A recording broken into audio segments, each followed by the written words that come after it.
Les compagnies aériennes chinoises ouvriront 138 nouvelles routes aériennes entre le 25 décembre et le 26 mars pour les périodes d'hiver et du printemps. Davantage de routes internationales et de vols directs vers les pays de l'initiative Une ceinture, une route ont été lancés.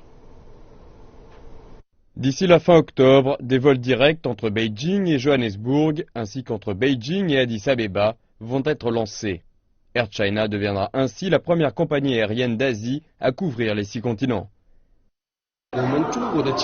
Avec le développement continu des entreprises chinoises à l'étranger, davantage de Chinois voyagent ou étudient à l'étranger, s'y rendre pour leurs vacances, pour les échanges culturels, le tourisme. Cela a conduit à un important flux de passagers pour le marché aérien. Des chiffres récents montrent qu'en 2014, les importations et exportations entre la Chine et l'Afrique ont atteint le chiffre record de 220 milliards de dollars. L'Afrique du Sud est le plus grand partenaire commercial de la Chine en Afrique. Ce pays accueille également la conférence ministérielle du Forum sur la coopération sino-africaine. La capitale éthiopienne, Addis Abeba, abrite le siège de l'Union africaine et également un important centre de transport pour relier le continent africain. Pékin est la capitale de la Chine. Johannesburg est une ville importante de la région sud du continent africain.